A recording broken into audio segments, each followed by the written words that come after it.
যেন মিলনে থাকে। আমি এখানে এসডি অফিসের ডেপুটি ম্যাজিস্ট্রেটের কাজ করতে গিয়ে দেখেছি বিভিন্ন স্কুলে ছেলে মেয়েরা, বিশেষ করে মেয়েরা স্কুলে যাচ্ছে না। টিভি টাওয়ার মাঠের ওখানে একটা মাদ্রাসা স্কুল আছে, সেখানে মেয়েরা খুব কম যাচ্ছে। রাঙামাটি কিরণময়ী, সেখানে হেডমাস্টার মশাই দুঃখ করছেন, বহু ছেলে মেয়ে স্কুলে আসছে না। আপনারা যারা মিলন উৎসবের দায়িত্ব নিয়েছেন, এই সময়টা অনেকের সাথে যোগাযোগ হবে, আপনারা খোঁজ নেবেন যে আপনার বাড়ির ছেলে মেয়ে স্কুলে যাচ্ছে তো। সরকার থেকে বহু রকম সহযোগিতা দেওয়া হয়, কন্যাশ্রী, আমাকে ফাইলটা দেখতে হয়। আমি দেখতে পাচ্ছি যে অনেক স্কুল দিতে পারছে না, বলছে বাচ্চাটার বিয়ে হয়ে গেছে, কি করবো আমরা?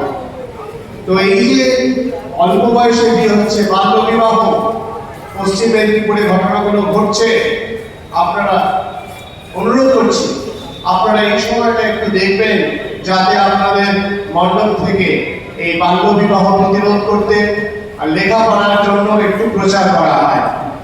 আপনারা জানেন ন্যাশনাল গ্রিন ট্রাইব্যুনাল বলে একটা সংস্থা আছে, সেই সংস্থার সম্মান হচ্ছে হাইকোর্টের মতো, হাইকোর্টের অনুরূপ তাদের কতগুলো নির্দেশ আছে যে কোনো পুকুরে প্রতিমা বিসর্জন দেওয়া যাবে না।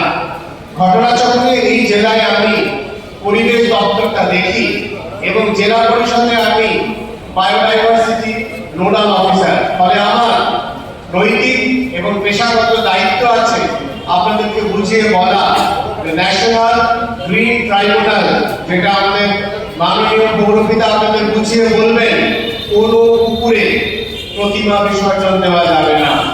আপনাদেরকে বলবো কোনো জায়গায় যাতে বুকিং না করা হয়, বুকিং হলে সেখান থেকে অগ্নি দুর্ঘটনা ঘটে থাকে।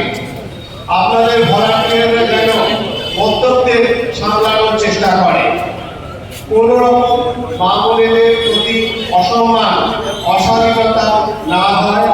মাইকের আওয়াজ একটু কম করে রাখবেন, আনন্দটা করতে হবে কিন্তু কারোর কষ্ট দিয়ে নয়।